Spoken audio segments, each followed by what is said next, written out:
Hello दोस्तों।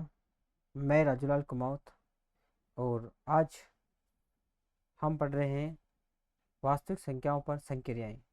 और हमने इसके कुछ उदाहरण कर लिए हैं।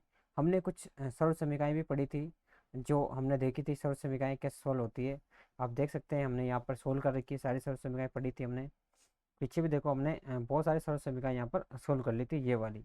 अब हम आगे जो आगे का उदाहरण है वो करेंगे। उसके बाद जब उदाहरण हो जाएंगे तो इस प्रश्नावली के क्वेश्चन आंसर करेंगे। तो एक बार आप वीडियो को लाइक कर दें, चैनल को सब्सक्राइब कर दें अगर आप नए हों।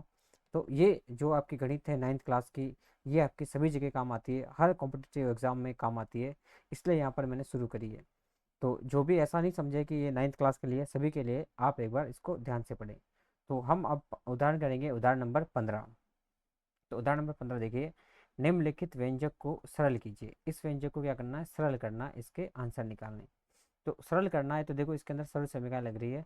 अपन ने जो पढ़ी है सरल समीकरण, वो वाली अपन लगा सकते हैं, या तो ये लगा सकते हैं, या फिर ये नहीं लगाएं अपन तो डायरेक्ट गुणे वाली ये वाली सरल समीकरण भी अपन लगा सकते हैं।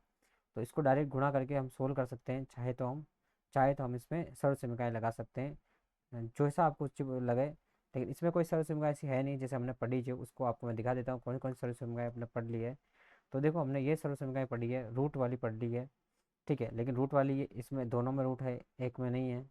आगे देखो आप, थोड़ा सा बैक चलते हैं, आपको बैक ले चलता हूँ मैं। देखो, ये सरल समीकरण भी आपने रूट वाली पढ़ी है। तो इसमें एक रूट है, एक नहीं है, तो आप इसकी सरल समीकरण बना सकते हो डायरेक्ट आप गुणा करके। डायरेक्ट आप गुणा करोगे तो आपकी ये सरल समीकरण बन जाएगी। चलो कैसे, चलो हम सीखते हैं इसको। तो देखो, पहला सवाल है, यहाँ पर लिख रहा हूँ मैं सवाल को, यहाँ पर करने की कोशिश कर रहा हूँ मैं, थोड़ा सा नीचे लिख रहा हूँ, यहाँ पर लिख रहा हूँ मैं ना। 5 + √7, उसके बाद है 2 + √5। देखो, जिनको आता है उनके लिए बहुत आसान है, लेकिन जिनको नहीं आता है उनके लिए थोड़ा सा मुश्किल होता है इन टास्क को करना। बहुत से लोग ऐसे होते हैं जो मल्टीप्लिकेशन भी नहीं कर सकते दो कोष्टक का, मैंने ऐसे बच्चे देखे हैं। जो 9th क्लास में भी ऐसे बच्चे हैं जो नहीं कर सकते हैं। देखो, होता है सबका अलग अलग रवैया होता है, सभी एक जैसा नहीं पढ़ पाते हैं। जैसे मैंने इतने बच्चों को पढ़ाया है, तो मैंने जैसे 9th क्लास में हमारी जैसे स्ट्रेंथ है 60 की स्ट्रेंथ है, मतलब 60 70 की है, 69 68 के आसपास है। तो सभी बच्चों का दिमाग एक जैसा नहीं होता, सभी कैच नहीं कर पाते हैं। ठीक है, कुछ कमज़ोर भी होते हैं, कुछ एक बार में पकड़ लेते हैं, कुछ एक बार में नहीं पकड़ते हैं। किसी को छोटी चीज़ें समझ में आ जाती है, किसी को नहीं आती है। तो कोई बात नहीं, हम सीखेंगे, सीखते सीखते कोई भी बचपन से ही कोई नहीं सीखता है, सीखते सीखते सभी महान बनते हैं। तो कोई नहीं, आप भी सीखो इन चीज़ों को, जब हम सीखेंगे तो कुछ अच्छा करेंगे। तो हम स्टार्ट करते हैं इसको। तो मैंने आपको सिखाया, जब आपको गुणा करना हो, दो कोष्टक को खोलना है आपको, तो सबसे पहले आपको चिन्ह भी इंपॉर्टेंट होते हैं, चिन्ह का महत्वपूर्ण होता है ध्यान रखने का। और आपको गुणा करना है, तो जो पहली संख्या होती है इसकी, उस पहली संख्या को इसकी पहली संख्या से आपको गुणा करना पड़ता है। तो करते हैं, 5 दूना कितना आ जाएगा, 10। अब चिन्ह कौन सा है, प्लस का है, यहाँ पर कुछ कोई चिन्ह नहीं है, मतलब प्लस का चिन्ह है। हर चीज़ को ध्यान से समझना, या धीरे धीरे पढ़ा रहा हूँ मैं आराम से। अब देखो, अब यहाँ पर प्लस का चिन्ह था, यहाँ प्लस का चिन्ह था, तो आपको मैंने बताया था कि अगर प्लस को आप गुणा करते हो प्लस से तो आपका प्लस ही आता है। तो इसलिए हमने यहाँ पर कौन सा चिन्ह लिया, प्लस का। समझ में आ गया। अगली बात देखो, इस ये 5 दिख रहा है, इसी 5 को आपको गुणा करना है।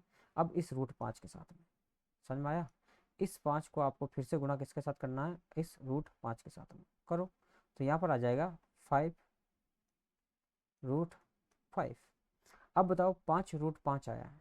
अब इसमें चिन्ह कौन सा लगेगा, तो चिन्ह लगेगा, देखो यहाँ पर प्लस के, यहाँ 5 में भी प्लस का चिन्ह है। ठीक है, और यहाँ पर जो √5 है, अरे उस √5 के अंदर भी किसका चिन्ह है, प्लस का चिन्ह है। दोनों के अंदर किसका चिन्ह है, प्लस का चिन्ह। इस 5 में प्लस का है, इस 5 में प्लस का है। तो अल्टीमेटम प्लस को प्लस से गुणा करने पर क्या आता है, प्लस आता है। अगर आप प्लस वाले को प्लस से गुणा कर रहे हो तो आपका क्या आएगा, प्लस आएगा। अभी मैंने अपने ये चीज़ देखी है कि भाई आप प्लस को प्लस से गुणा करते हो तो आपका प्लस ही आता है। तो हम यहाँ पर क्या लिख देंगे, जब प्लस को प्लस से गुणा करोगे तो प्लस आएगा, तो यहाँ पर चिन्ह किसका लगेगा, प्लस का।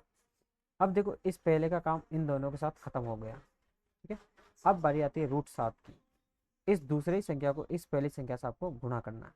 यहाँ कर देता हूँ मैं, देखो, तो ये आ जाएगी 2√7। आपकी जो बिना रूट की संख्याएं हैं उनको पीछे लिख दो आप, जो मतलब रूट की संख्या है उनको पीछे लिखो आप, बिना रूट की को आगे लिखोगे तो आपका थोड़ा अच्छा रहेगा। परिमेय और परिमेय, जो परिमेय संख्या आगे लिखो और अपरिमेय को थोड़ा सा पीछे। अब देखो इसमें चिन्ह कौन सा लगाएंगे, रूट 7 में प्लस का चिन्ह है और इस 2 में भी प्लस का चिन्ह, तो यहाँ कौन सा चिन्ह आ जाएगा, प्लस का आ जाएगा। अब देखो रूट 7 को इससे गुणा करना अपने को 5 से, रूट 5 से, यहाँ कर सकता हूँ गुणा, रूट 7 और रूट 5 को गुणा कर लिया। अब यहाँ पर चिन्ह कौन सा आएगा, यहाँ पर भी प्लस का चिन्ह है और यहाँ पर भी प्लस का चिन्ह है, तो अल्टीमेटम चिन्ह कौन सा आ जाएगा, प्लस का आ जाएगा।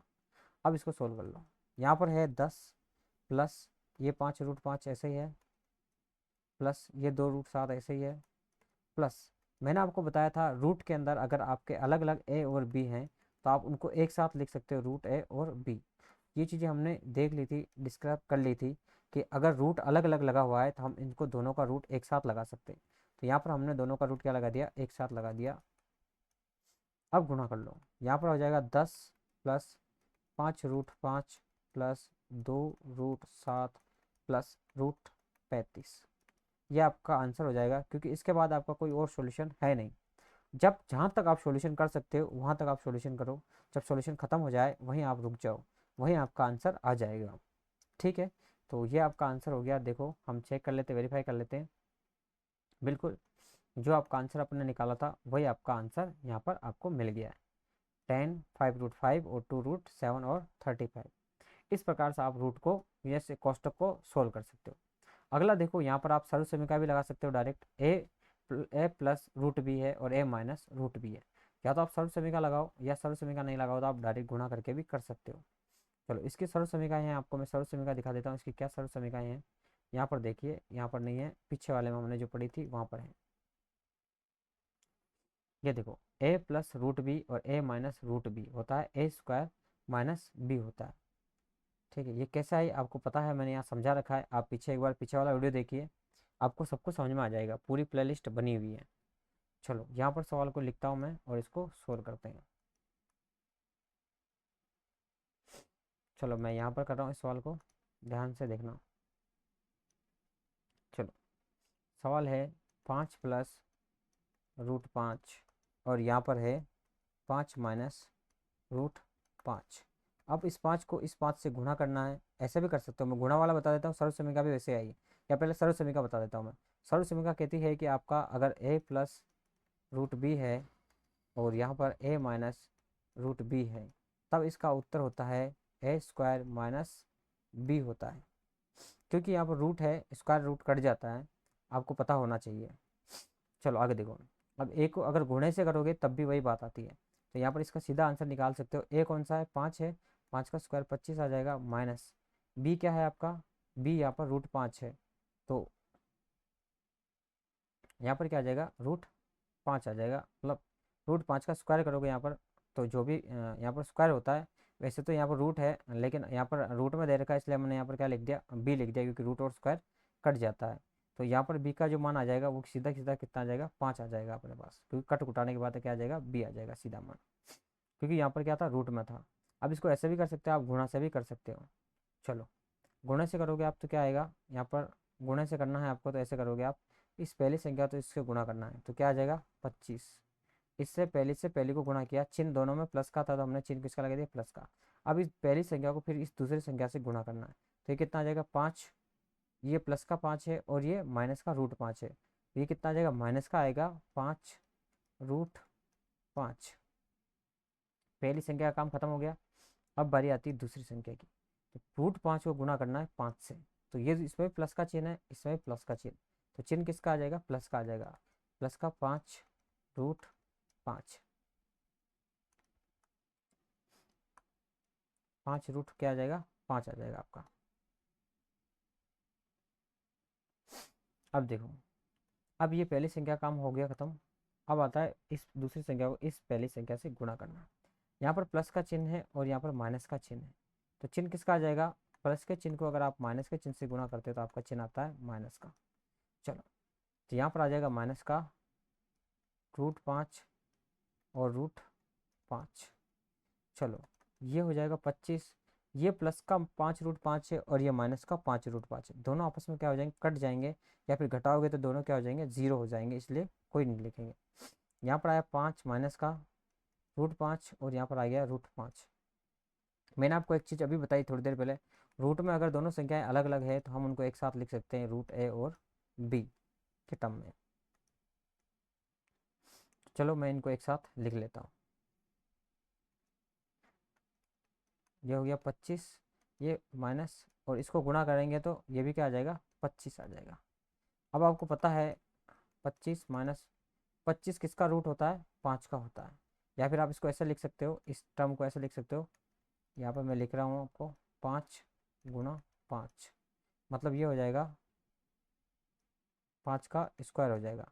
और पता है आपको स्क्वायर रूट कैंसिल हो जाते हैं, यहाँ पर आ जाएगा 5, तो यहाँ पर भी कितना आ गया, 5 आ गया। अब 25 में से 5 गया तो यहाँ पर आ जाएगा 20। यहाँ पर भी हमने निकाला नहीं था, यहाँ पर निकाल लो, आपका आंसर आ जाएगा 20। तो दोनों सूरतों में आपका आंसर कितना आया, 20। चाहे आप कैसे भी करो, आपको मैंने दोनों मेथड बता दिए हैं। सर्व समीकरण भी लगा दी मैंने और मेथड भी आपको बता दिए। चलो अगला सवाल पे आ जाओ। अगला सवाल आपका क्या कह रहा है, अगला सवाल है ए, ये है √3 + √7 का होल स्क्वायर। ये हमने कर रखा है यहाँ पर, ये सर्व समीकरण लगाई इसके अंदर, देखो इसके अंदर ये वाली सर्व समीकरण लग रही है, देखो रूट ए है, रूट ए है, रूट बी है, रूट बी है, और होल स्क्वायर है। तो आंसर सीधा सा यहाँ लिख सकते हैं हम, यहाँ पर सीधा लिखना चाहे तो सीधा लिख सकते हैं, सीधा यहाँ पर लिखना चाहे तो हम लिख सकते हैं, क्या आ जाएगा, ए में कितनी वैल्यू है, 3, प्लस यहाँ पर 2 है, रूट के अंदर ए बी, रूट के अंदर 3 × 7 है, और प्लस बी, बी के अंदर कितना है, 7 7 है ना बी के अंदर, यहाँ लिख, ये थोड़ा दिख नहीं रहा है, थोड़ा सा हजम नहीं हो रहा है, क्योंकि दिखना अच्छा चाहिए।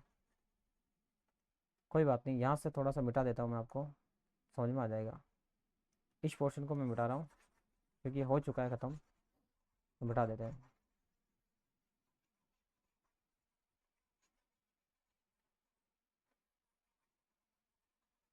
चलो मिटा दिया, स्टार्ट करते हैं। यहाँ पर करो √3 + √7 का होल स्क्वायर। अब यहाँ पर सरल समीकरण लग रही है, √a + √b का होल स्क्वायर क्या होता है, a + 2√ab + b, ये आपकी सरल समीकरण होती है।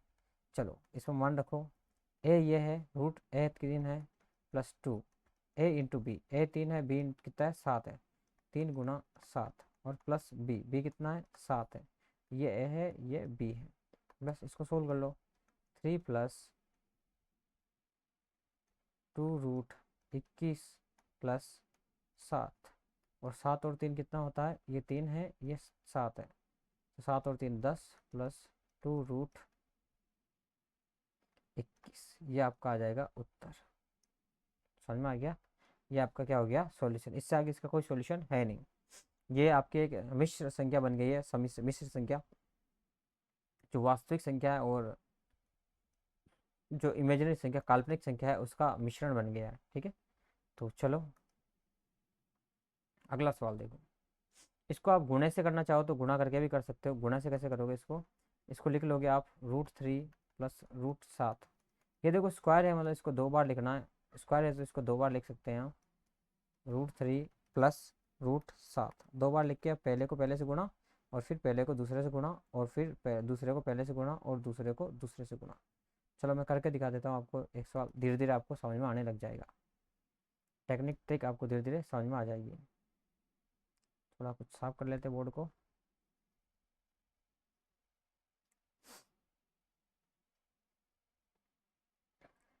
चलो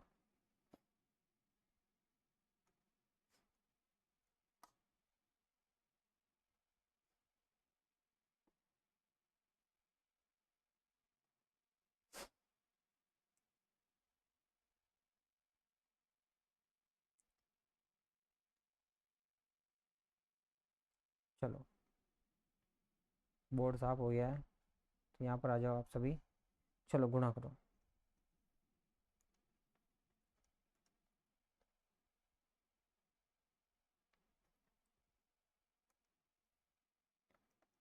अब पहले को पहले से करो, √3 को आप गुणा करोगे √3 से, यहाँ प्लस का चिन्ह आएगा, यहाँ प्लस यहाँ प्लस। अब √3 को गुणा करोगे √7 से, तो यह आ जाएगा आपका √3 और √7। अब करोगे 7 को गुणा करोगे, √7 को गुणा करोगे आप √3 से, करो √7 गुणा √3। अब √7 को √7 से गुणा करोगे, यहाँ पर दोनों जगह प्लस है इसलिए हमारा चिन्ह सभी जगह प्लस है, इसलिए हमारे चिन्ह सारे के आगे प्लस के आगे सारे चिन्ह।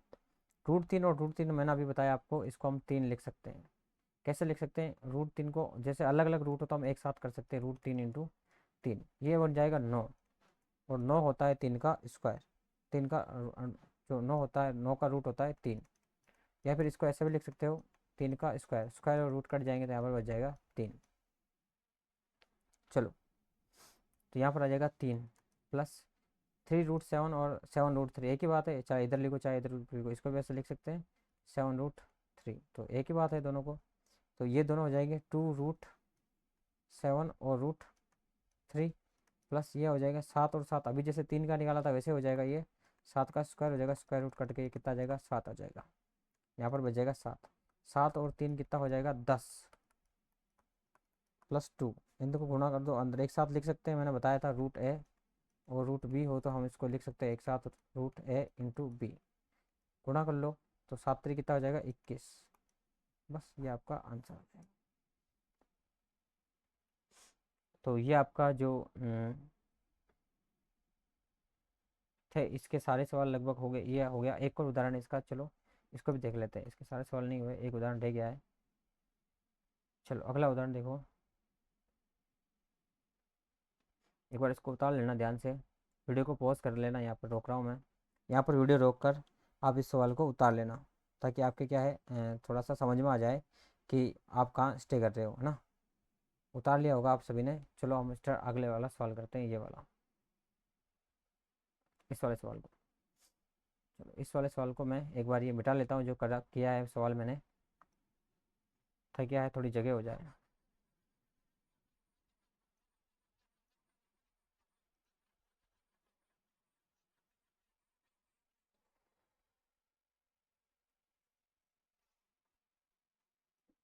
चलो सवाल है आपका √11 माइनस √7, अगला है √11 प्लस √7।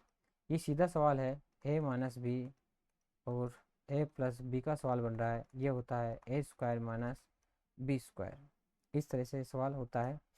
और ये रूट में है तो रूट वाली सरल समीकरण हमने पढ़ रखी है, रूट वाली सरल समीकरण आपने पढ़ रखी है, नहीं पढ़ी हो तो मैं आपको बता देता हूँ क्या होती है। ये रूट वाली नहीं, ये नॉर्मल वाली सरल समीकरण है, लेकिन रूट वाली भी आपको बता देता हूँ मैं। चलो लिख देता हूँ, पीछे देखेंगे, इससे बेटर तो मैं ही कर लेता हूँ ना। और ये होती है एक सरल समीकरण, √a माइनस √b और √a प्लस √b बराबर होती है a माइनस b। तो आप सीधा सा इसको लिख सकते हो, a का मान है 11, b का मान है 7, तो 11 माइनस 7 हो जाएंगे आपके 4। ये आपके सीधे से उत्तर है। तो आपने यहाँ तक सारे सवाल देख लिए, ठीक है, यहाँ तक आपको कोई समस्या नहीं आएगी, ठीक है। अब देखते हैं हम परिमेयकरण करना, क्या देख रहे हैं हम, परिमेयकरण करना, संख्याओं का परिमेयकरण करना। अच्छा, परिमेय संख्या में परिवर्तन, जैसे मान लो कि कोई भी संख्या है, उदाहरण देखो, जैसे यहाँ पर उदाहरण दे रखा है 1/√2, जैसे ये संख्या है 1/√2 अपरिमेय संख्या है, हम इसका परिमेयकरण करके इसको इसमें बना सकते हैं, हम परिमेय संख्या के अंदर बना सकते हैं। हमें क्या करना है, इसका परिमेयकरण करना है। ये परिमेयकरण बहुत ज़्यादा इंपॉर्टेंट है, ये आपके हर सवाल में काम आएगा परिमेयकरण, तो इसको थोड़ा सा ध्यान से समझना कि परिमेयकरण क्या होता है, ठीक है। अब मान लो कि मैं ये 1/√2 है, आप सभी देखो कि √2 है, अगर मैं इस √2 को √2 से गुणा करता हूँ, तो √2 को √2 से गुणा करना है, तो आपको मैंने अभी थोड़ी देर पहले एक चीज़ बताई थी, √a इंटू √b हो अलग अलग हो तो उनको एक साथ लिख सकता हूँ मैं, क्रम फॉर्म में लिख दिया मैंने। चलो 2 × 2, अब रूट 2 बार है तो 2 का स्क्वायर हो गया। अब मैंने आपको पिछले वीडियो में कई बार बता रखा है कि स्क्वायर और रूट हमेशा कट जाते हैं, तो यहाँ पर कितना आता है 2 आ जाता है। तो मेरा √2 से गुणा करने का तात्पर्य यह है कि अगर मैं ऊपर और नीचे, परिमेयकरण करने का मतलब यह है कि संख्याओं को आप गुणा कर रहे हो तो ऊपर भी गुणा कर रहे हो तो आपको नीचे गुणा कर रहे हो तो आपको ऊपर भी गुणा सेम संख्या से करना पड़ेगा, कोई फर्क नहीं पड़ता है। जैसे उदाहरण के लिए देखो आप, जैसे संख्या है आपकी 3/5 है, अगर मैं इसका परिमेयकरण करता हूँ और इसको मैं करता हूँ 2 से ऊपर नीचे गुणा करता हूँ, ठीक है, तो ये संख्या आराम से सोल्व हो जाती है, इसमें कोई फर्क नहीं पड़ेगा। ये हो जाएगी 6 और नीचे हो जाएगा 10, लेकिन जब इसको काटेंगे तो घूम फिर के वापस यही आपके पास आंसर आ जाएगा। इसी प्रकार से हम परिमेयकरण करके अपनी संख्याओं को क्या करते हैं, ईजी बनाते हैं, जो अपरिमेय संख्या है उसको क्या बनाते हैं हम, परिमेय संख्या। अब इसको गुणा करोगे आप तो ऊपर √2 हो जाएगा, क्योंकि √2 को 1 से गुणा करोगे तो कितना आएगा, √2। अब √2 को √2 से गुणा करोगे कितना आएगा आपका, 2 आएगा, क्योंकि ये बता रखा मैंने यहाँ पर हो जाएगा 2। तो ये आएगा आंसर 2√2/2 हो जाएगा आपका। ये क्या हो गया आपकी, हर एक क्या हो गया आपका, एक परिमेय संख्या बन गई। हर हर में आपके क्या बन गया, एक परिमेय संख्या बन गई। चलो अगला एक उदाहरण देखो। √2 का के हर का परिमेयकरण कीजिए। परिमेयकरण हमेशा हर का होता है। किसका होता है, इस बात को आप ध्यान रखना। जो परिमेयकरण होता है वो आपका हर का होता है। किसका होता है, हर का। तो आपको पूछेगा हर सवाल में आपको हर का परिमेयकरण करना है। हर का परिमेयकरण।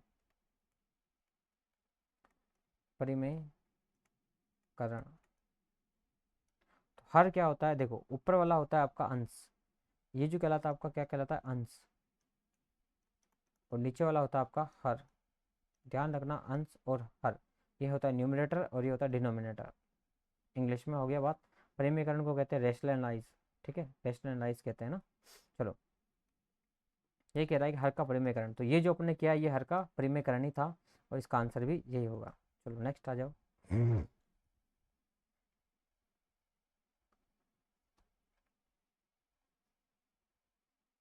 चलो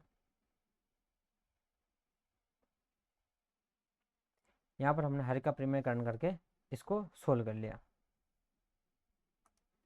चलो नेक्स्ट सवाल है आपका, अब इसका परिमेयकरण नहीं करेंगे, हर का परिमेयकरण करेंगे। उदाहरण नंबर 17 यहाँ पर लिख रहा हूँ मैं, 1/2 + √3। अब इसका हर का परिमेयकरण करना है। किसका करना, हर का परिमेयकरण। हर का परिमेयकरण करते हैं इसलिए ताकि ये क्या संख्या बन जाए आपकी, परिमेय संख्या है। थोड़ी सी रेशनलाइज हो जाए, शॉर्ट हो जाए, अच्छी संख्या, मतलब हर में दिखे नहीं ये आपके अंश में आ जाए। कैसे आएगी, चलो हमें इसमें हर का परिमेयकरण करना है। एक बात ध्यान रखो, मतलब डिनोमिनेटर को जितना हो सके उतना हम लोग को हटाना है, कोशिश ये करें, या डिनोमिनेटर को इतना सिंपलीफाई बनाना है ताकि वो क्या हो जाए, एक परिमेय संख्या आ जाए। तो इसको बनाने के लिए क्या कर सकते हैं हम, हमने अभी अभी एक सरल समीकरण पढ़ी थी, a+b होता है, आप सभी ने पढ़ा, और a-b, ये सरल समीकरण आप सभी ने पढ़ी होगी। इसका सूत्र होता है a² - b²। ठीक है, ये आप सभी ने पढ़ रखी है। चलो इसमें क्या है, रूट है, तो रूट वाली सरल समीकरण हमने पढ़ रखी है, a+√b, a-√b, ये आप सभी ने पढ़ी होगी। a² - b होता है नहीं होता।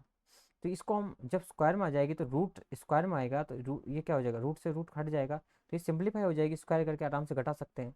तो हमें क्या करना पड़ेगा, प्लस वाले हमारे पास है तो हमें किससे गुणा करना पड़ेगा, माइनस वाले से अगर गुणा कर देते हैं हम हर में, ऊपर और नीचे, तो हमारा क्या होगा, हर हट जाएगा यहाँ से। चलो कोशिश करते हैं। 2 + √3। अब यहाँ पर देखो मैं माइनस का गुणा कर रहा हूँ, 2 - √3 का ऊपर नीचे गुणा कर रहा हूँ। अब देखो यहाँ पर ये सरल समीकरण लग गई, a+√b, a+√b, a-√b, a-√b, ये दोनों गुणा होंगे ना, गुणे में आएगा तो कोष्टक लगा कर देख लो हो रहा है। चलो इसको सोल्व करते हैं। इसको 1 से गुणा करेंगे तो ये ए से कैसे आ जाएगा, 2 - √3 आ जाएगा। अब यहाँ पर इसका आंसर क्या आएगा, a², और यहाँ पर रूट में है तो देखो ये सरल समीकरण लगे, तो a² का मान कितना है यहाँ पर, 2, सॉरी, a² में कितना है, 2, 2 का स्क्वायर कितना हो जाएगा, 4। ए मतलब है ना, देखो यहाँ पर a² - b, तो a² कितना है, 2a है, ये है b, √b लिख रखा है यहाँ पर, है ना, ध्यान रखना। तो a का मान कितना है, 2, b का मान है 3, तो a का मान कितना है, 2, 2 का स्क्वायर 4 हो जाएगा, और a का मान b का मान कितना है, 3। देखो इसको सोल्व करो, तो 2 - √3, और 4 में से 3 गया तो यहाँ पर 1। देखो सिंप्लीफाइड हुआ या नहीं हुआ, हर हट गया यहाँ से, तो ये सिंपली क्या बन गया आपका, ये बन गया आपका सिंपली 2 - √3। तो यहाँ पर हर का परिमेयकरण करने पर क्या हो जाता है, ये सिंपल हो जाता है, सोल्व हो जाता है। अब आपको समझ में आया होगा कि हमने माइनस से क्यों गुणा किया, क्योंकि इजीली स्क्वायर हो रहा था यहाँ पर, और स्क्वायर होने के बाद यहाँ पर क्या बन रहा था, माइनस बी घट रहा था, जो बी अपने आप में रूट था, लेकिन रूट का मान किस में आ रहा, सिंपल होकर यहाँ से रूट हट रहा था, तो ये सिंपल हो जाएगा, और यहाँ पर क्या बच जाएगा अपना, 2 - √3। ये आपको समझ में आ गया, हर का परिमेयकरण करने पर अगर हम अलग चिन्ह से गुणा कर लेते हैं तो ये क्या हो जाता है, हमारी एक सरल समीकरण बन जाती है, जो हमने पढ़ रखी है, वो लगाने के बाद अपना क्या हो जाता है, सवाल सोल्व हो जाता है, हल हो जाता है। चलो एक और सवाल है, उदाहरण नंबर 18। इसको देखोगे थोड़ा सा और समझ में आ जाएगा आपको गहराई से, क्योंकि जितने सवाल करोगे उतना ही इसमें परफेक्शन आएगा। सवाल नंबर 18 पे आ जाओ। सवाल क्या कहता है, 5√3 माइनस √5। अब इसका क्या करना है, हर का परिमेयकरण करना।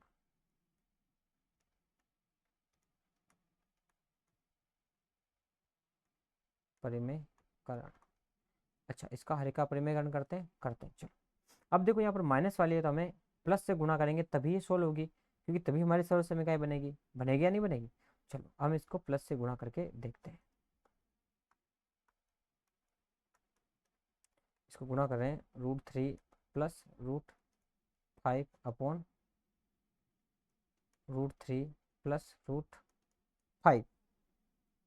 अब इसको गुणा करो, तो इसको तो हम 5 से गुणा कर लेंगे। इसको एक बार कोष्टक में ये लिख लेते हैं ऐसे ही, 5√3 प्लस √5।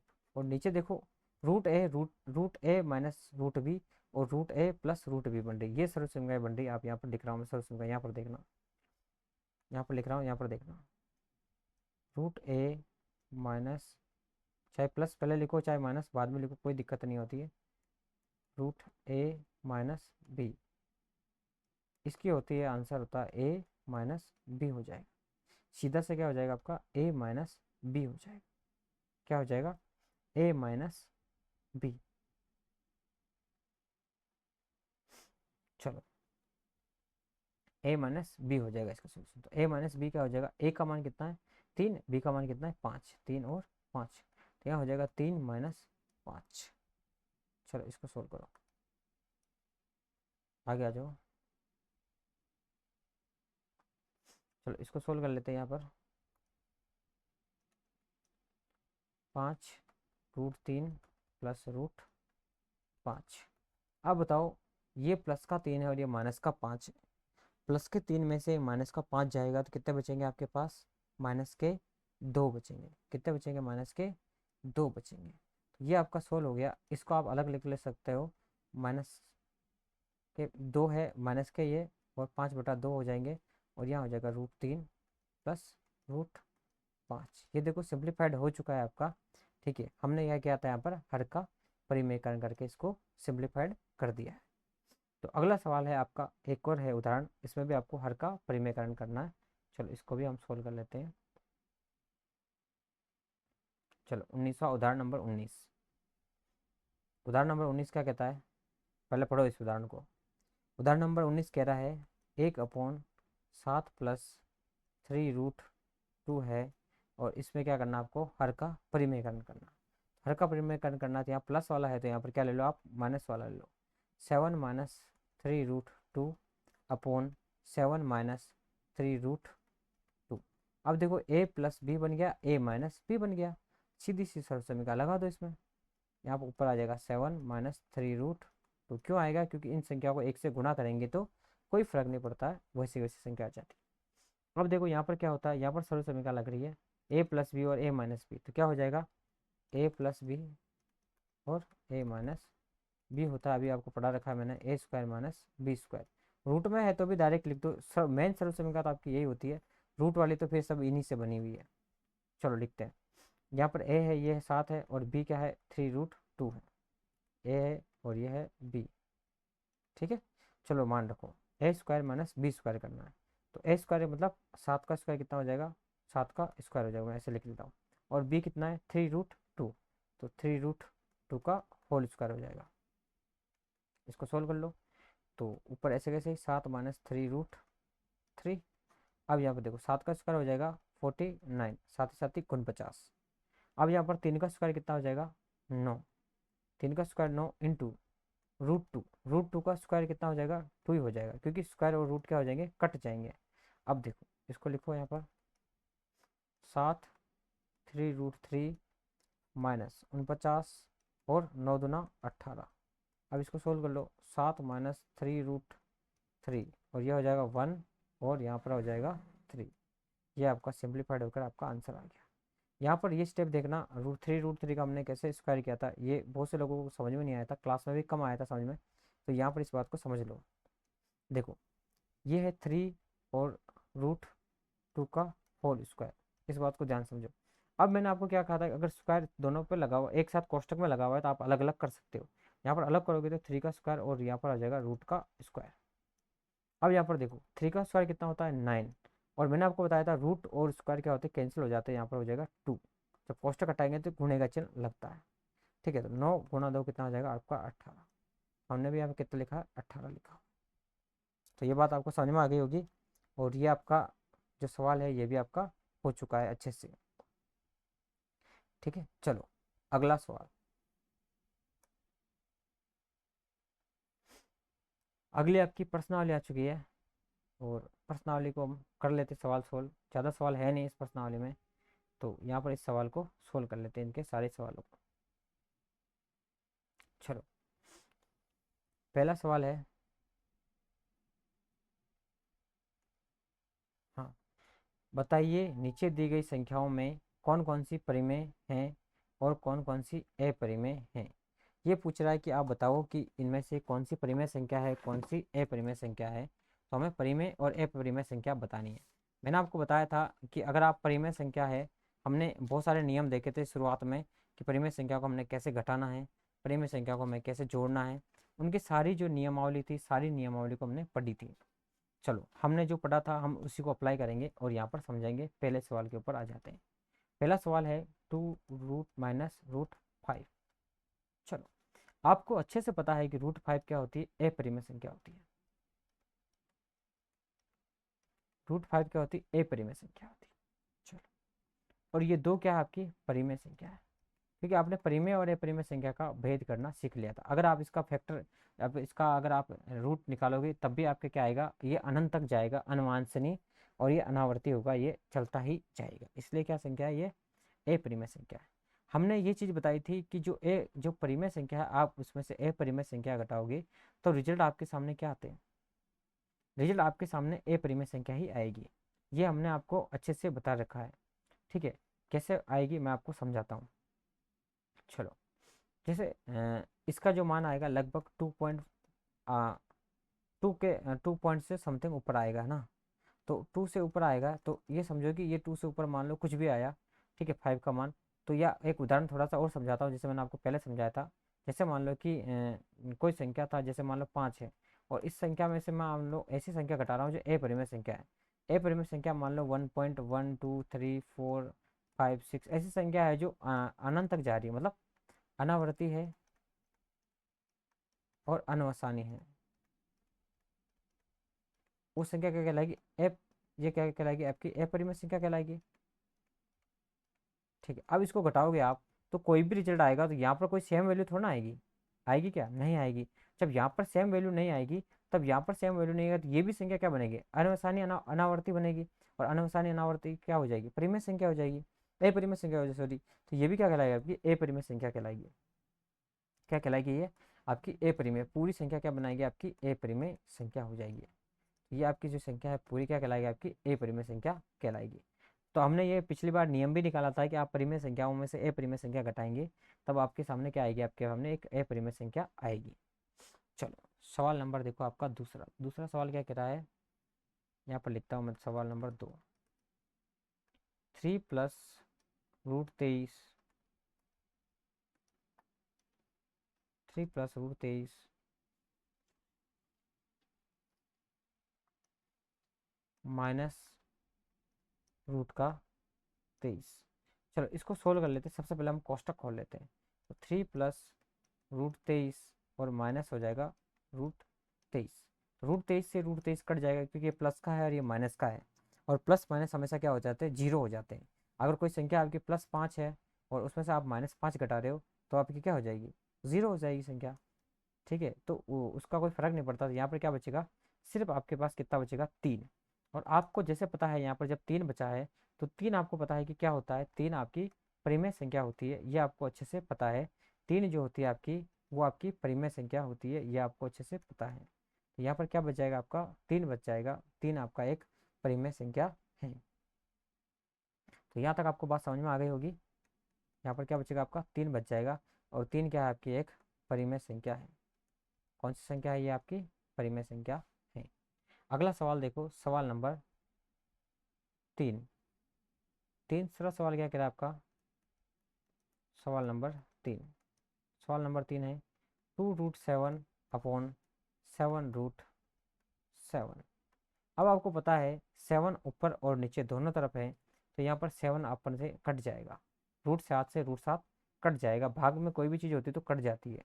जैसे उदाहरण के लिए समझो आप 6 है और यहाँ पर 3 है, तो हम इसमें 3 का भाग लगाकर इसको काट सकते हैं 2 बार। नीचे 1 बार जाएगा और इसमें कितने बार जाएगा? 2 बार जाएगा। इस प्रकार से हम √7 को गुणे में है ये, क्योंकि आपको पता है गुणे में है तो हम आसानी से काट सकते हैं। लेकिन कभी प्लस में हो तो ऐसा मत काट लेना आप सभी। बहुत सारे लोगों को मैंने देखा था जो क्लास में ऐसे बच्चे थे जिन्होंने क्या कर रखा था, 2√7 था और नीचे भी 2 माइनस कुछ √7 था, तो आपने √7 से √7 ऐसे काट लिया था, जो कि बिल्कुल गलत है। अगर ये गुणे में है तभी आप काट सकते हो ऊपर और नीचे, लेकिन प्लस में है तो आप ऐसे नहीं काट सकते हो। इस बात को थोड़ा सा ध्यान रखो। यहाँ पर बचा आपका 2/7। अब ये संख्या कैसी है, यहाँ पर देखो, ये संख्या P/Q के रूप में है और यहाँ पर Q नॉट इक्वल टू 0 है, क्योंकि Q कितना है? Q बराबर आपका 7 है। क्या Q 7 0 है क्या? नहीं है। Q की वैल्यू कितनी है? 7 है, तो Q नॉट इक्वल टू 0 को सेटिस्फाई करता है। अच्छा, एक और चीज़ देखते हैं कि इनके अभाज्य गुणनखंड कितने हैं, मतलब इनका जो कॉमन को प्राइम फैक्टर कितना है, इसका कॉमन फैक्टर वो देखो आप, 1 है और एक ही होना चाहिए, तो वो एक आपके पास आ रहा है। और ये किसकी परिभाषा थी? आपको बताइए, परिमेय संख्या की परिभाषा थी। तो ये संख्या आपकी कौन सी हो जाएगी? परिमेय संख्या हो जाएगी। तीसरा सवाल आपको समझ में आ गया होगा अच्छे से। तीसरी संख्या भी आपकी एक परिमेय संख्या है। चौथा सवाल देखो आप। चौथा सवाल कहाँ गया? तीसरा ये, चौथा सवाल ये रहा। चलो यहाँ पर कर लेते हैं चौथा सवाल। हाँ, ये रहा आपका चौथा सवाल है 1/√2। तो 1/√2। अब आपको पता है कि जो √2 क्या है? एक अपरिमेय संख्या है। √2 क्या है? एक अपरिमेय संख्या है, आपको अच्छे से पता है। ठीक है, तो जब आप इस परिमेय संख्या का भाग दोगे एक में, तब आपके पास क्या आएगा निकल कर? आपके सामने एक अपरिमेय संख्या ही निकल कर आएगी। क्योंकि जो जो परिमेय संख्या है, जैसे मान लो एक है, एक को मान लो अगर परिमेय संख्या मानते हो आप, तो एक इसके अंदर भाग लगाओगे अपरिमेय संख्या का, तो आपकी क्या सामने क्या आएगी निकल कर? अपरिमेय संख्या ही आएगी। तो ये आपकी क्या हो जाएगी? पूरी पूरी 1/√2 क्या हो जाएगी? आपकी अपरिमेय संख्या हो जाएगी। चलो अगला सवाल देखो।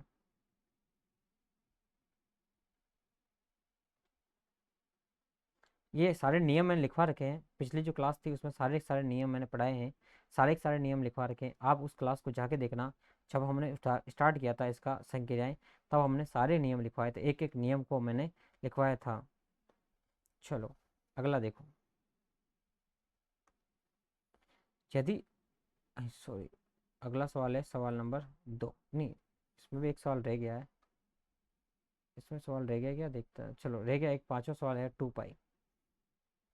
पांचवा सवाल क्या है आपका? 2π। 2 और π। आपको पता है पाई क्या है? एक अपरिमेय संख्या है, और 2 यहाँ पर आपका परिमेय संख्या है। 2 आपका परिमेय संख्या है, पाई आपका अपरिमेय संख्या है।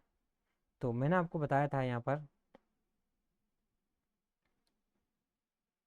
तो अभी आपको थोड़ी देर पहले ही बताया था कि जब हम अपरिमेय संख्या से गुणा करते हैं, तो यहाँ पर क्या आएगा? आपका अपरिमेय संख्या ही आ जाएगी। उदाहरण के लिए समझो, मान लो कि आपकी अपरिमेय संख्या होती 1 पॉइंट या 3.14, कुछ आगे कुछ मान निकलता ही जाता है, इसका अपरिमेय होता है। अगर मैं इसको 2 से गुणा करूंगा तब भी ये अपरिमेय आएगा, क्योंकि अगर मैं यहाँ से ये 2 संख्या से गुणा करके देखूँ तो क्या हो जाएगा? कोई संख्या आगे बढ़ती जाएगी, जैसे ये 2 संख्या गुणा होगी वैसे आगे वाली भी होगी। तो गुणा करता हूँ तो 4×2 = 8, 2 और यहाँ पर हो जाएगा 3×2 = 6। ठीक है, तो ये इस प्रकार से आगे जितनी संख्या होगी सारी गुणा होती जाएगी, रुकेगी नहीं, तो वो भी क्या कहलाएगी? अपरिमेय संख्या कहलाएगी। तो आप जब आप परिमेय संख्या को अपरिमेय संख्या से गुणा करते हो, तब आपकी क्या आती है? अपरिमेय संख्या ही आती है। ये आपकी हो जाएगी अपरिमेय संख्या। ये नियम भी आपको मैंने पढ़ा रखा है कि परिमेय संख्या को अपरिमेय संख्या से गुणा करने पर आपकी अपरिमेय संख्या आती है। यहाँ तक आपका क्लियर हो गया होगा। सवाल नंबर देखो 2, उतार लेना, इन चीज़ों को उतारना हो तो। हम सवाल नंबर 2 पढ़ रहे हैं, इसको मैं मिटा दूँ एक बार, थोड़ा बोर्ड खाली हो जाएगा तो पढ़ाने का आनंद आएगा। चलो मैं एक बार मिटा रहा हूँ, आप पॉज करके लिख सकते हो इसको, वीडियो में जो भी लिखना चाहो आप, ये भी।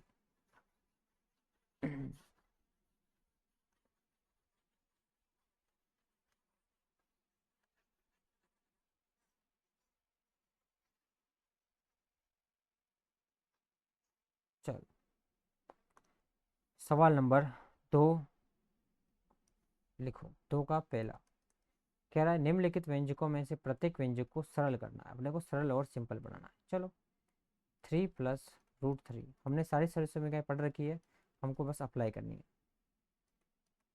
देखो ये a+b और a+b दोनों को गुणा ही करना है, सीधा गुणा कर दो। पहली संख्या को पहली संख्या से गुणा करोगे 3×2 = 6। चिन्ह इसमें प्लस का, इसमें प्लस का, कौन सा चिन्ह आ जाएगा? प्लस का। फिर पहली संख्या को दूसरी संख्या से गुणा करोगे तो क्या आएगा? 3 को √2 से गुणा करोगे तो 3√2 प्लस। अब पहले इस दूसरी संख्या को इस पहली संख्या से गुणा करोगे तो 2√3 और इस दूसरी संख्या को फिर से आप दूसरी संख्या से गुणा करोगे तो यहाँ पर आपके सामने आ जाएगा +√3 × √2।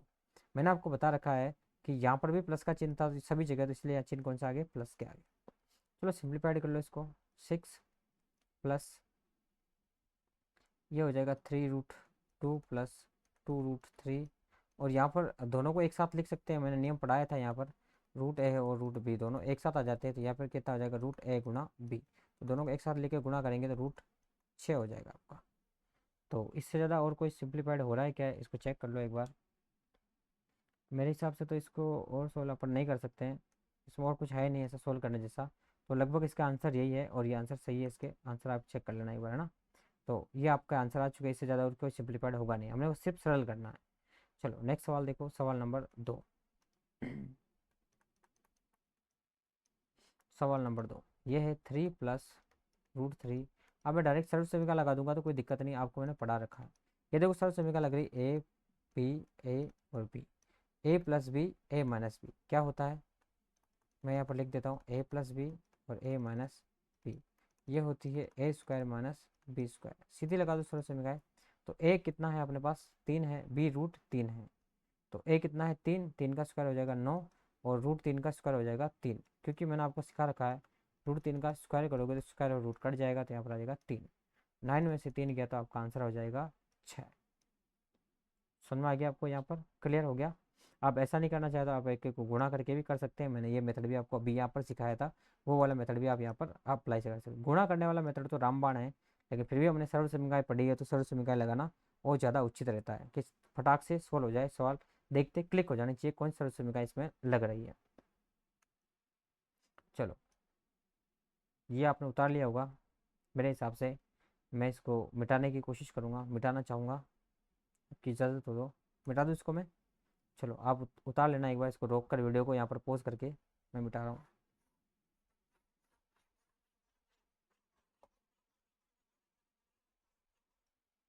सवाल नंबर आपका ये हो गया आपका सवाल। सवाल नंबर तीसरा। तीसरा ये कह रहा है आपका √5 है प्लस √2 है, इसका होल स्क्वायर करना। चलो होल स्क्वायर आप सबने पढ़ रखा है, a² + b² + 2ab। a+b का होल स्क्वायर होता है, ये रामबाण सूत्र है, ये कभी फेल नहीं होते। रूट वाले आप कभी भूल जाओ तो रामबाण सूत्र याद रखो, मैं रामबाण से करना सिखा देता हूँ। बस इसमें लगा दो। यहाँ पर देखो a कितना है? √5 है, a √5 है, b कितना है? √2 है। बस a की जगह √5 रख दो, b की जगह √2 रख दो। अब यहाँ पर a² है, कितना स्क्वायर? a कितना? √5, तो √5 का whole square plus 2 into root a कितना है? √5 इंटू b कितना है? √2 प्लस √b का स्क्वायर, b कितना है? √2, तो ये हो जाएगा √b का होल स्क्वायर।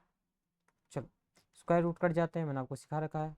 तो ये हो जाएगा 5 और यहाँ पर हो जाएगा 2। अलग अलग अलग हो तो एक साथ लिख सकते हैं, तो ये हो जाएगा √10, 5×2 = 10 प्लस स्क्वायर और रूट कट जाएंगे, ये हो जाएगा 2। कितना हो जाएगा? 2। क्या हो गया? पेन का को नहीं चल रहा है, जब देखो तब बंद हो जाता है कि।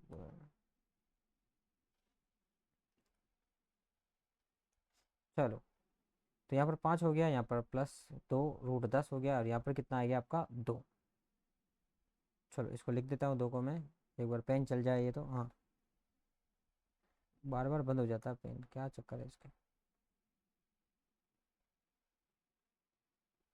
चलो यहाँ पर लिख देता हूँ मैं 2। ठीक है, अब इसको जोड़ लो। 5 और 2 कितना हो जाएगा? 10। कितना हो जाएगा? 10। यहाँ हो जाएगा 2√10। बस ये इसके आपके आंसर हो जाएंगे, full and final answer. Sorry 5 और 2 10 कैसे हो सकते हैं? 5 और 2 तो 7 होते हैं ना। ध्यान रखो, 5 और 2 हो जाएंगे आपके 7 प्लस 2√10। लिखने में गड़बड़ हो जाती है। हाँ, 5 और 2 कितना हो जाएंगे आपके 7 हो जाएंगे। आई होप यहाँ तक आपको समझ में आ गया होगा। थोड़ा सा पानी पी लेते हैं, इस प्रश्नावली को आज खत्म कर देते हैं, ठीक रहेगा। काफ़ी दिन हो गए इसको चलते हुए।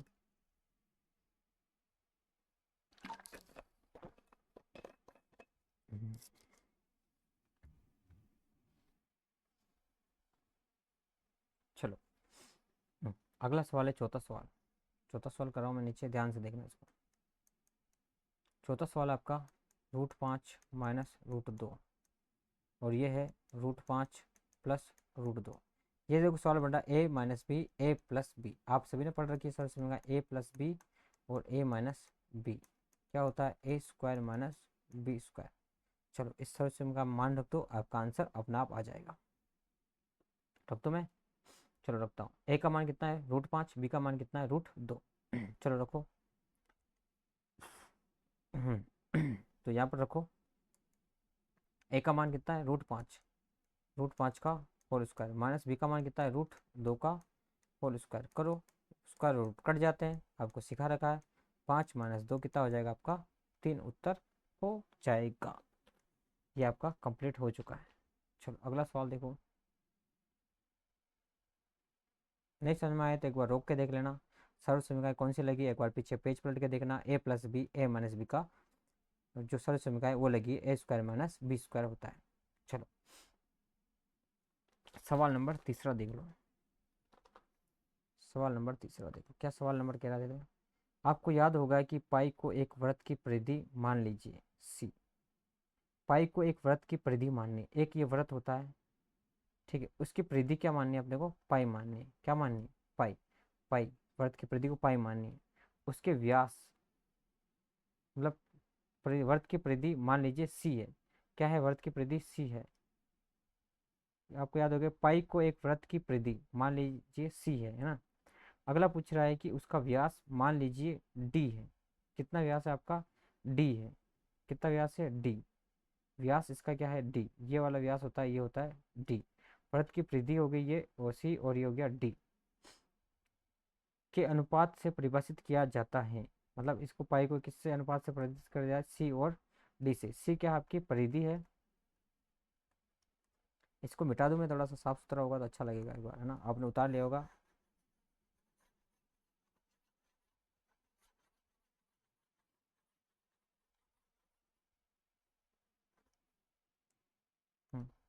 पाई को कह रहा है ये सी अपॉन डी। सी क्या है आपकी वृत्त की परिधि,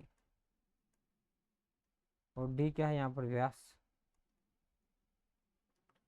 ये इस तथ्य का अंतर विरोध करता हुआ प्रतीत होता है कि पाई ए परिमेय संख्या है। इस अंतर विरोध का निराकरण आप किस प्रकार करेंगे। ये कह रहा है कि जो पाई ए परिमेय संख्या है इसका आप निराकरण कैसे करेंगे। इस सवाल को एक बार और पढ़ें आप। मैं थोड़ा सा पॉज कर देता हूँ वीडियो को, ताकि इसको मिटा देता हूँ, एक बार क्लियर कर देता हूँ। थोड़ा सा आप इसको पढ़ें, ताकि जो मैंने लिखा है वो क्या सही समझ में आया आपको, लिखा है या नहीं।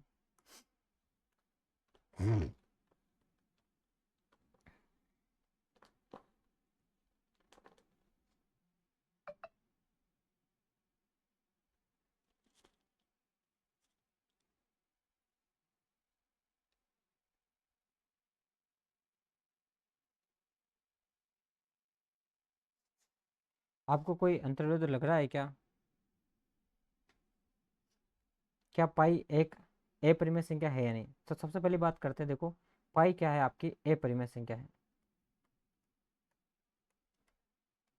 पाई आपकी ए परिमेय संख्या आपको अच्छे से पता है। तो मुझे तो यहाँ पर देखो कोई भी अंतर विरोध लग नहीं रहा है। ये कह रहा है कि पाई का जो मान है वो क्या है। अब देखो सी है, सी वृत्त की परिधि है, और ये क्या है, इसका व्यास है। हम जब स्केल से मापते हैं तो आपको पता है कि जब कुछ बिंदु हो जाते हैं तो ए परिमेय संख्या आ जाती है आपकी। जब मेजर करते हैं तो जरूरी थोड़ा है कि आपकी सभी जो आप जब माप रहे हो केवल, तो आप जो निकटतम जो संख्याएं होती है परिमेय संख्याएं वही आप तो लेते हो। अगर मान लो आपको पॉइंट में दे दी संख्याएं, तो आप क्या लोगे, निकटतम जो भी संख्या आएगी आप वो ले लोगे। तो ऐसा थोड़ा ना है कि आप मतलब किसी भी संख्या को ले लोगे। तो ये जो क्या है पाई जो एक परिमेय संख्या है, इसका मुझे तो कोई अंतर लग नहीं रहा है, ठीक है। और ये अनुभव मुझे ऐसा कुछ फील हो नहीं रहा है। क्योंकि पाई एक हमेशा ऐप में अपने आप में एक अपरिमेय संख्या है। आप खुद भी इसको सोल्व कर सकते हो, इसको मान सकते हो। चलो अगला देखो, सवाल देखो। अगर इसको और भी समझना चाहो गहराई से तो अच्छे से समझ सकते हो।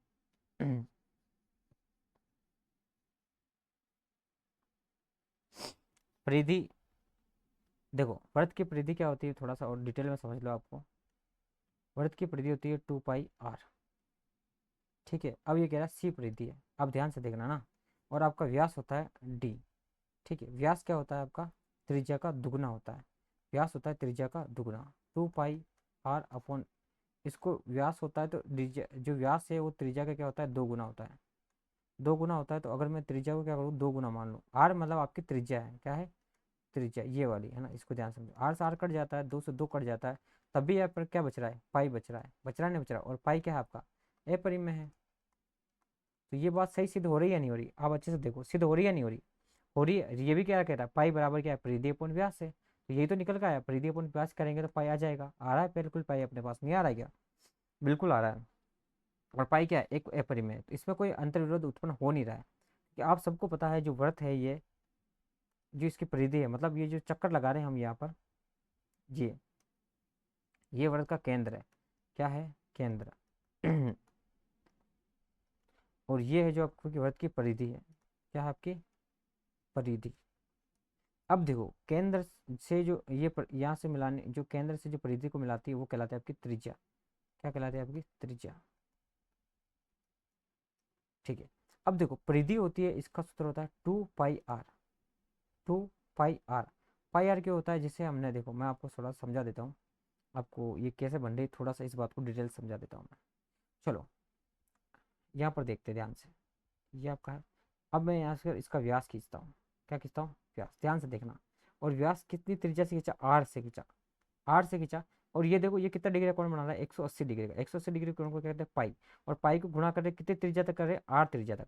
अब देखो एक पाई इधर है, ठीक है, एक पाई इधर है, तो दोनों मिला कितना हो गया, 2π हो गया, 2πr हो जाएगा। तो यहाँ पर इसकी क्या निकल गई, परिधि। परिधि कितने आ गए अपने पास, 2πr। और नीचे क्या कह रहा है आपको, व्यास। व्यास क्या होता है, त्रिज्या का आपका आधा होता है।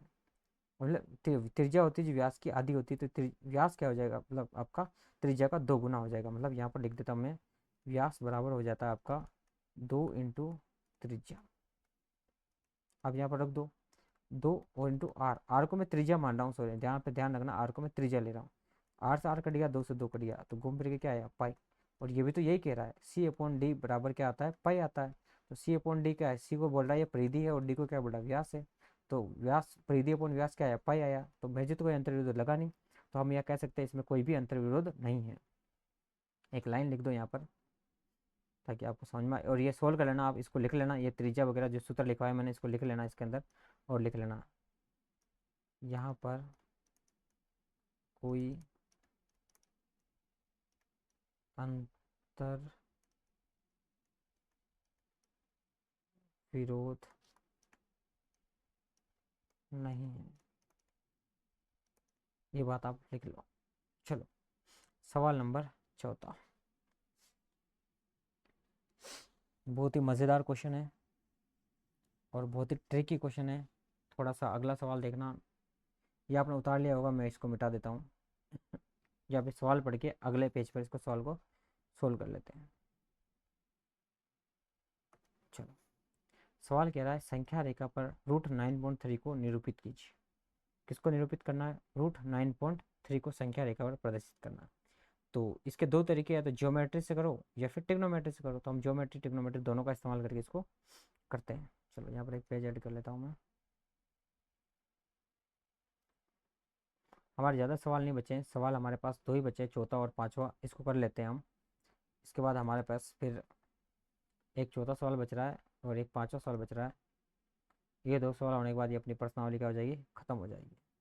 चलो पेज ऐड करते हैं नया, इसमें काम करते हैं।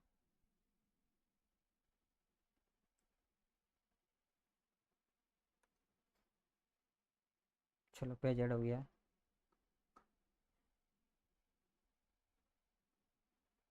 चलो लिखो, √9.3 को अपने को संख्या रेखा पर प्रदर्शित करना है। चलो दिख रहा है सबको। चलो तो हमने जो चीज़ें पढ़ी थी पहले, जो हमने उदाहरण किए थे, इसके दो दो उदाहरण कर चुके हैं हम। तो हम स्टार्ट कर रहे हैं, थोड़ा सा आप ध्यान से देखना। यहाँ पर मैं डायग्राम बना रहा हूँ इसका। हमें अगर रूट 9.3 को प्रदर्शित करना है तो हमें पहले क्या करना पड़ेगा, जो सिंपल एक्स है, मैंने आपको बताया था ना, इधर हम एक्स को लेते हैं। एक्स का मतलब क्या होता है, 9.3 को हम यहाँ पर संख्या रेखा पर बनाएंगे। एक रेखा खींचेंगे हम ए और बी। क्या रेखा खींचेंगे, ए और हम बी रेखा खींचेंगे, जो कितने सेंटीमीटर की होगी, 9.3। सेंटीमीटर में ले लो, मीटर में ले लो, यूनिट होनी चाहिए आपकी, है ना। तो 9.3 की हमने रेखा खींच दी भाई, ठीक है। अब इस रेखा को क्या करना है, आपको 1 सेंटीमीटर तक और बढ़ा देना है। कितने सेंटीमीटर तक और बढ़ा देना, यहाँ पर 1 सेंटीमीटर तक और बढ़ा देना इसको, और इसको नाम दे देना सी। ये एक हो गया। अगर आप सेंटीमीटर में ले रहे हो तो सेंटीमीटर ले लेना, मीटर ले रहे हो तो मीटर, जो भी आप एक बढ़ा देना इसको, यहाँ तक बढ़ा दिया। यहाँ से यहाँ तक पॉइंट हो गया आपका, खींच दिया आपने। ये कैसे आया था, मैंने आपको पूरा सिद्ध करके बता रखा है। आपने पुरानी वीडियो नहीं देखी तो एक बार पुरानी वीडियो देख लेना, उसमें पिछली वाली वीडियो में सारा सिद्ध करके बता रखा है। अब आपको प्रकार लेना है। क्या लेना है, प्रकार। प्रकार इस प्रकार से होता है, एक तरफ पेंसिल होती है, एक तरफ नॉब होती है ना, जिसको पतली पिन होती है, तीखी पिन। तो एक बार तीखी पिन को इधर रखना और इसके बराबर आपको खोल लेना है। अब एक बार तीखी पिन को यहाँ रखना, इसके बराबर खोल लिया आपने, उसके बाद तीखी पिन को यहाँ रखना और यहाँ पर एक चाप काटना, ऐसे चाप कटेगा। और एक चाप नीचे भी काट लेना, इस प्रकार से चाप कटेगा। मेरे टेढ़े मेढ़े कट रहे हैं चाप, आपके सीधे कटेंगे एकदम स्ट्रेट। फिर ए पर रखना आप तीखी नोक को, और पेंसिल से एक चाप यहाँ काट देना और एक चाप यहाँ काट देना, दोनों को मिला लेना। अब मेरे टेढ़े आए हैं, मैंने थोड़ा टेढ़ा काटा तो यहाँ पर कट जाएगा, कोई दिक्कत नहीं, आप ध्यान से देख लेना, आपके सीधा आ जाएगा। अब ये पॉइंट आ जाएगा, इसको केंद्र मानकर आपके एकदम बीच में आ जाएगा, ये आपका ओ बिंदु हो जाएगा केंद्र।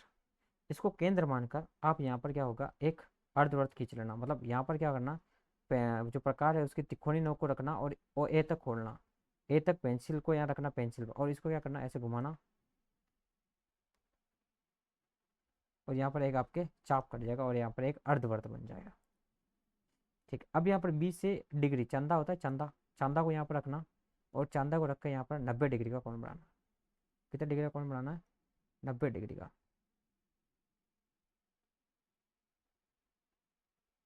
यहाँ पर 90 डिग्री का कोण बनाना है ये, ठीक है। अब ये जो पॉइंट आया इसको नाम दे देना डी, और यही जो आपका पॉइंट है ये आपका हो जाएगा रूट 9.3। कितना हो जाएगा, रूट 9.3। ये जो वैल्यू हो जाएगी यहाँ से बी से लेकर डी तक, ये हो जाएगा आपकी रूट 9.3। जब आप इसको मिलाते हो, ठीक है, तो आप इसको, ये वैल्यू हो जाएगी रूट 9.3। ये आपकी होगी ट्रिग्नोमेट्री से। अब आपको क्या करना है, यहाँ पर प्रकार के नोब रखना तीखी वाली, और यहाँ पर पेंसिल को रखना, और यहाँ से क्या करना, एक आगे लाइन बढ़ा देना इसको, और यहाँ पर क्या करना है, इसको मिला देना। यहाँ पर एक अर्धवृत्त कट जाएगा। मतलब यहाँ पर पेंस तीखा ना नोब रखना आपको प्रकार का, और यहाँ पर पेंसिल होनी चाहिए, इतना आपको प्रकार खोलना है। और इस प्रकार को यहाँ पर रख के और ऐसे एक काटोगे तो यहाँ पर ई बिंदु आ जाएगा। क्या बिंदु आ जाएगा, ई। और यही आपको बिंदु है जो ये प्रदर्शित करेगा आपका रूट 9.3 को। समझ में आ गया, ये हमने ज्योमेट्री से निकाल लिया। अब बारी आती है ट्रिग्नोमेट्री की।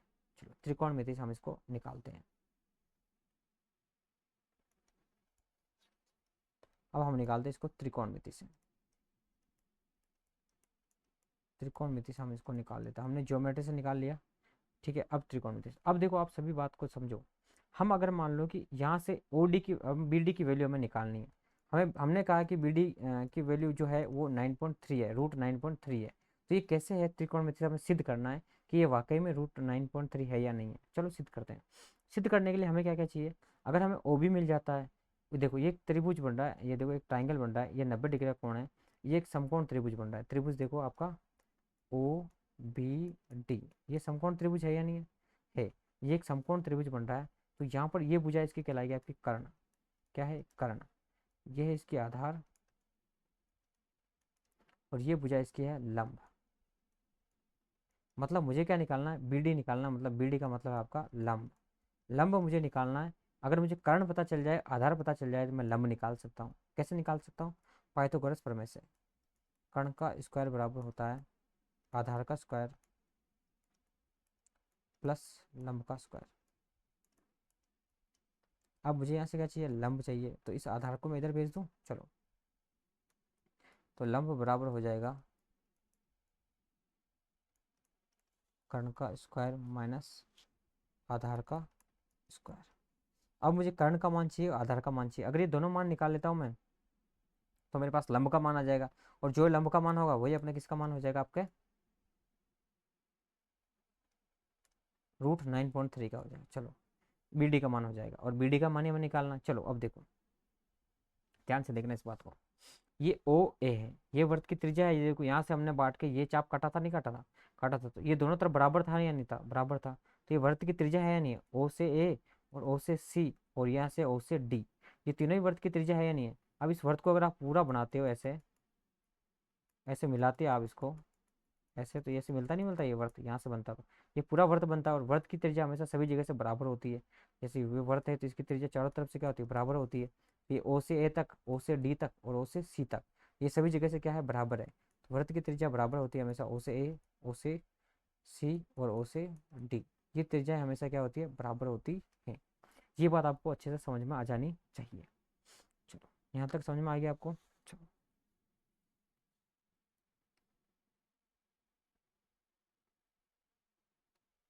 अब मुझे यहाँ पर वर्त की त्रिज्या निकालनी है। अगर मुझे ओ ए का मान निकालना है तो ये जो पूरा है, इस पूरे का आधा क्या होगा, ओ ए होगा। पूरा क्या है, ए से सी तक। ए से सी तक क्या है, पूरा वृत्त के व्यास है। और त्रिज्या क्या होती है, व्यास की आधी। अभी थोड़ी देर पहले ही पढ़ाया था मैंने। त्रिज्या होती है जो वो होती है व्यास की आधी। क्या होती है, व्यास की आधी होती है। और व्यास क्या है यहाँ पर, ए से लेकर सी तक का क्या है, आपका व्यास है। और त्रिज्या ओ है या फिर ओ बी, ओ सी कह लो या ओ डी कह लो, ये व्यास की आधी हो जाएगी। मतलब ये कितनी हो जाएगी, 1/2 ए से सी हो जाएगी। अगर हमें ए सी का मान निकल जाता है तो हमारी त्रिज्या आ जाएगी। त्रिज्या आ जाएगी मतलब कि इसका मान आ जाएगा अपना ओ डी का मान आ जाएगा। अब ओ डी का मान निकालना है तो निकाल लेते हैं हम यहाँ से। चलो ए से सी क्या है, हमें जैसे मान पता है, देखो ए से बी तक का मान पता है अपने को 9.3 है। ए से बी तक का मान अपने को पता है 9.3 है, और बी से सी तक का मान कितना, 1 है। तो ये अपने पास व्यास आ जाएगा, और 1/2 व्यास का आधा होता है 9.3 प्लस 1। तो यहाँ पर कितना आ जाएगा, ओ ए का मान आ जाएगा 1/2। 9.3 में 1 जोड़ेंगे तो कितना हो जाएगा, ये 10.3 हो जाएगा। 10.3 हो जाएगा। इसको काटेंगे तो हमारे कितना पास कितना आ जाएगा, इसमें भाग लगाते हैं, 10 में लगाएंगे तो 5×2 = 10। और यहाँ पर दशमलव हो जाएगा, 3 में जाता नहीं है तो ये हो जाएगा, 3 में जाएगा, सॉरी 2 का भाग, तो कितनी बार जाएगा, एक बार जाएगा। अब यहाँ पर बचेगा, एक बचेगा, यहाँ पर नहीं जाएगा भाग, प्लस ऊपर 10 हो जाएगा, और यहाँ पर हो जाएगा 5। ये आएगा आपका 5.15। ये आपका क्लियर हो गया। चलो आगे देखो, ये अपना किसका मान आया, ओ ए का। ओ ए का कह लो, चाहे ओ ए का कह लो, चाहे ओ सी का कह लो, चाहे ओ डी का कह लो, ये मान सारे क्या आए, बराबर आए। अब ओ डी का मान अपने पास आ चुका है, कितना आया ओ डी का मान अपने पास, 5.15 आ गया। हम इसमें रखेंगे यहाँ पर ओ डी का मान। ये लंब क्या था, देखो ये मैं लिख देता हूँ यहाँ पर, लंब था अपना बी डी, जो हमें निकालना है। कर्ण है हमारा पास ओ डी, जो हमारे पास आ चुका है, कर्ण का मान आ चुका है। और अपना क्या है, आधार क्या है अपने पास, आधार है ओ से बी। अब हमें ओ से बी का मान निकालना। अगर ओ से बी का आता है तो दोनों मान रख देंगे, हमारे पास लंब आ जाएगा। चलो हमें निकालना है ओ से बी, चलो निकालते हैं हम दिखाते हैं आपको ओ से बी कैसा आएगा। चलो ओ से बी निकालते हैं।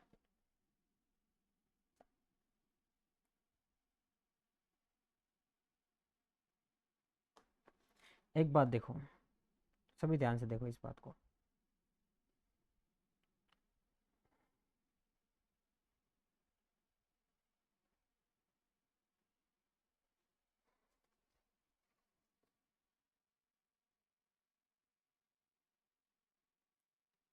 हम्म हमें निकालना ओ से बी।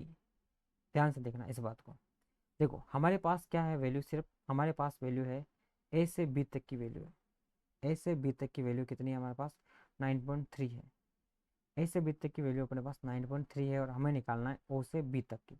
मतलब हमें ये त्रिज्या वाला पार्ट क्या चाहिए, नहीं चाहिए। ये वाला पार्ट हमें मतलब इधर वाला पार्ट हम घटा लें इससे।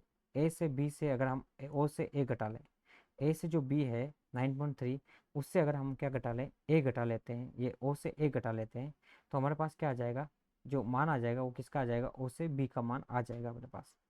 चलो ओ से देखो अपने पास क्या है, ए से जो बी है वो कितना है अपने पास, 9.3 है। यहाँ पर लिख रहा हूँ मैं, ध्यान से देखना। देखो यानी ए से बी बराबर हमने खींचा था शुरू में 9.3 था। अब हमें निकालना है, क्या निकालना है, देखो हमें निकालना है यहाँ पर ओ से बी निकालना है। क्या निकालना है? ओ से बी। ध्यान से देखना, ओ से बी निकालना है तो जो ए से बी है उसमें से मैं ओ से ए घटा लूँ। ए से बी में से ओ से ए घटा लेता हूँ, तो क्या मेरा ओ से बी बचेगा? नहीं बचेगा। मतलब यहाँ से लेकर इस पार्ट में से मैं यहाँ से लेकर ये वाला पार्ट घटा रहा हूँ, तो ये वाला पार्ट बचेगा नहीं बचेगा? मेरा बचेगा। और ये वाला पार्ट ही मुझे चाहिए। निकालो, ए से बी है मेरा 9.3 और ओ से ए कितना था? मैंने अभी यहाँ पर निकाला था 5.15। ओ से ए मेरा 5.15। ओ से ए कह लो मेरा, या फिर ओ से डी कह लो, ये मेरा कितना आया? 5.15 आया। तो ये वैल्यू मेरी कितनी हो जाएगी? ये वैल्यू हो जाएगी मेरे, इसमें से घटा लेंगे मैं, तो घटा लो इसमें से, ये आ जाएगा 5। और 3 में से एक गया तो, सॉरी 2 में से एक गया तो 1 हो जाएगा। और यहाँ पर 9 में से 5 गया तो 4.15 हो जाएगा। 4.15 आ गया आपके पास ओ से बी का मान। अब इसके अंदर मान रखना है बस, थोड़ा सा और रहा आपका ये सवाल, यहाँ आपको समझ में आ गया होगा।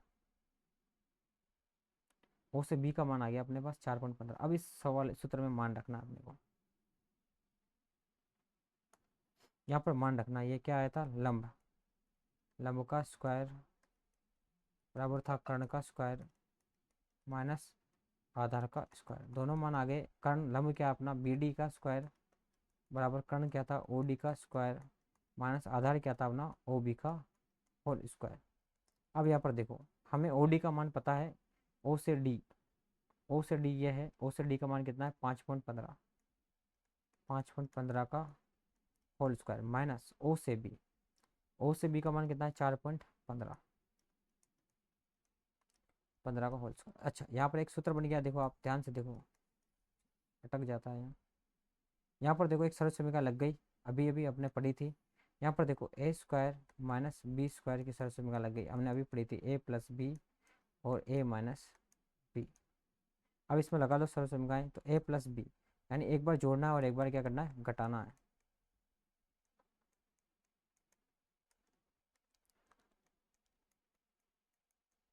माइनस आ जाएगा, -4.15।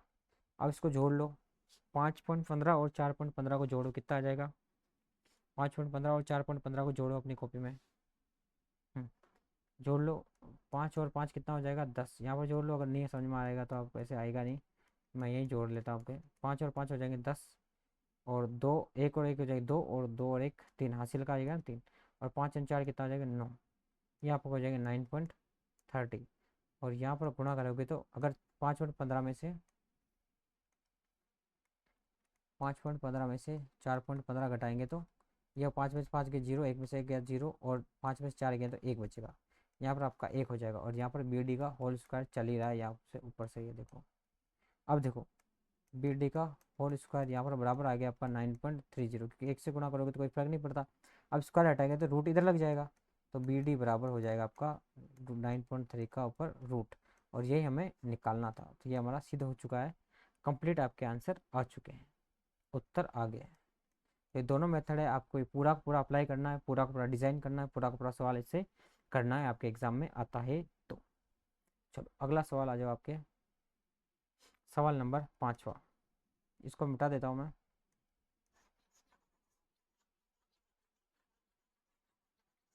आखिरी सवाल है, उसके बाद अपनी ये पर्सनली ख़त्म हो जाएगी। वीडियो भी लंबा हो गया, कोई दिक्कत नहीं है, लेकिन ये पर्सनली अपनी ख़त्म हो गई एक ही बार में। चलो सवाल पे आ जाओ अपना। निम्नलिखित को हरों का परिमेयकरण करना। अभी लास्ट में हमने देखा हरों का परिमेयकरण, तो पहला सवाल है हर का परिमेयकरण करने पर हमें सेम संख्या से, अगर रूट में है तो सेम संख्या से गुणा करेंगे तो रूट हट जाएगा, परिमेयकरण हो जाएगा। चलो यहाँ पर लिख देते हैं हर का परिमेयकरण। परिमेयकरण करने पर, हर का परिमेयकरण करने पर, चलो तो √7 से गुणा कर लो ऊपर और नीचे, क्या हो जाएगा? √7। अब √7 और 7 अलग अलग है तो एक साथ लिख सकता हूँ मैं, तो √7 का क्या हो जाएगा? स्क्वायर 2 बार, और स्क्वायर रूट क्या हो जाएंगे? कट जाएंगे, तो √7 अपन क्या हो जाएंगे? नीचे 7 आ जाएंगे। ये आपके क्या हो गए? इसके उत्तर हो गए। सेकंड सवाल देखो, देख लेना, मैंने समझा रखा है। अगर ये √7 और √7 हो गए तो √7 को अलग अलग है तो एक साथ लिख सकता हूँ मैं, 7 और 7, तो 7 और 7 दो बार हो गए तो 7 स्क्वायर हो गया। और मैंने आपको बताया स्क्वायर और रूट कट जाते हैं। या फिर आप ऐसे कर लो, 7 7 49 हो गए, और 49 किसका रूट होता है? 7 का होता है। चलो कोशिश ट्रिक लगाओ, बात सेम है। अगला सवाल है 1/√7 माइनस रूट 6। इसको सवाल को सोल्व करते हैं। अब इसका हर का परिमेयकरण करना है, तो हर का देखो यहाँ माइनस वाली संख्या है, मैंने आपको समझा रखा है जब a प्लस बी और माइनस बी बनेगा तो a² माइनस b² हो जाएगा। तो हमें क्या करना पड़ेगा? प्लस वाली संख्या से ऊपर और नीचे गुणा करना पड़ेगा। तो यहाँ पर माइनस वाली है तो यहाँ पर प्लस वाली संख्या से ऊपर नीचे में गुणा कर रहा हूँ। देखो a plus A minus B, A plus B, यहाँ पर सूत्र पढ़ा था हमने, a प्लस बी और a माइनस बी बराबर होता है a² माइनस b²। अब ध्यान से देखो आगे।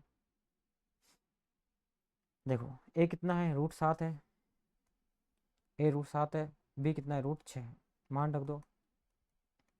√7 का होल स्क्वायर माइनस √6 का होल स्क्वायर, स्क्वायर से रूट कट जाएगा, स्क्वायर से रूट कट जाएगा, ये आएंगे 7 - 6 बराबर हो जाएगा आपका 1।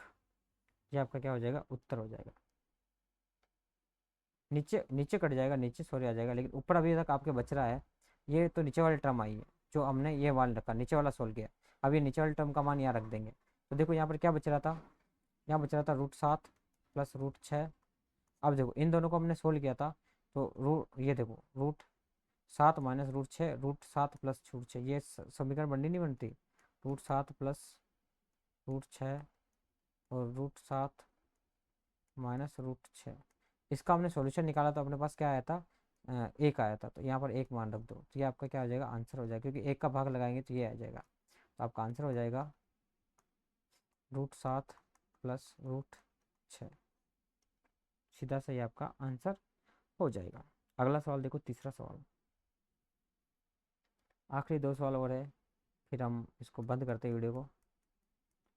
देखो ये है √5 प्लस √2। अब इसका हर का परिमेयकरण करना, तो यहाँ प्लस वाला है तो यहाँ पे कैसे गुणा करेंगे? माइनस वाले से। तो ऊपर वाला 1 से गुणा करेंगे तो 1 से कैसे आ जाएगा?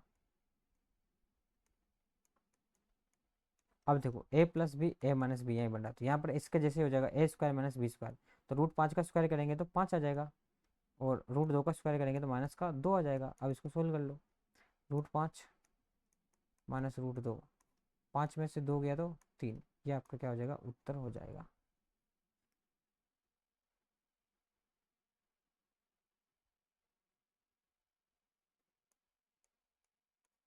अगला सवाल देखो, आखिरी सवाल, चौथा सवाल है। सेम सवाल है, इसी तरह सारे सवाल ये एक ही जैसे ही है। यार सड़क जा भाई।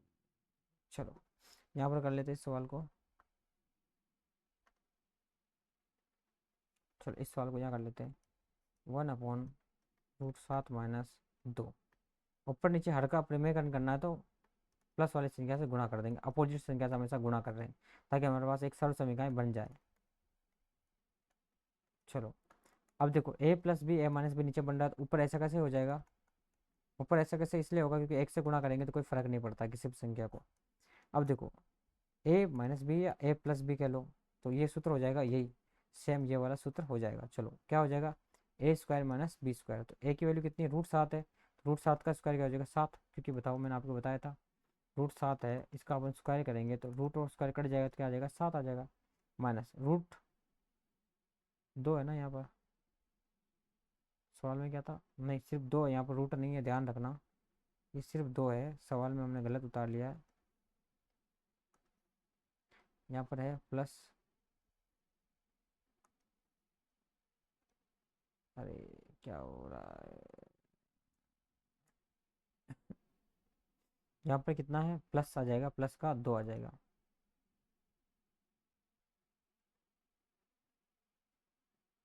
आखिरी सवाल है, 1 मिनट रुको बस। हाँ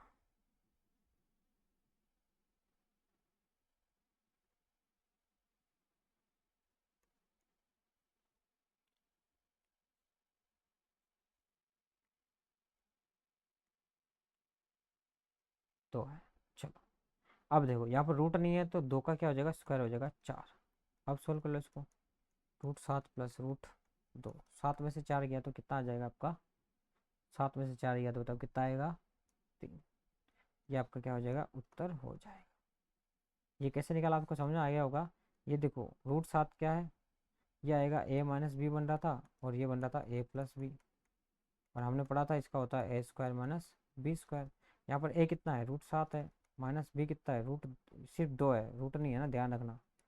और यहाँ पर देखो √7 + 2, तो यहाँ पर कितना हो जाएगा, √7 का स्क्वायर, √7 का स्क्वायर कितना होता है, 7 होता है, और -2 का स्क्वायर कितना होता है, 4 होता है। तो इसलिए अपने पास कितना आया, 3 आया था। इसलिए कितना आया था, 3 आया था। ये बात समझ में आ गई सबको, इसलिए हमने ऐसे को ऐसा सोल्व किया। तो ये आपकी 1.4 खत्म हो गई है। आई होप आपको पूरी समझ में आ गई होगी। अगली जो क्लास होगी हम उसमें पढ़ेंगे, अगली जो प्रश्नावली हमारी, वास्तविक संख्याओं के लिए घातांक नियम। बहुत इंपॉर्टेंट प्रश्नावली है, घातांक नियम बहुत ज़्यादा जरूरी है। जो भी हम अप्लाई कर रहे थे सबके सब आ जाएंगे, ये पूरे पूरे घातांक नियम हैं। सारे के सारे नियमों को सीखने, सारे के सारे उदाहरण हमको करने। तो अगली पूरी 1.5 हम पढ़ेंगे अगले वीडियो में। तब तक यहाँ बने रहने के लिए धन्यवाद आपका। वीडियो अच्छा लगा तो लाइक करें, इसको चैनल को सब्सक्राइब करें, दोस्तों में शेयर करें जो भी पढ़ना चाहते हैं इसको ढंग से। ठीक है।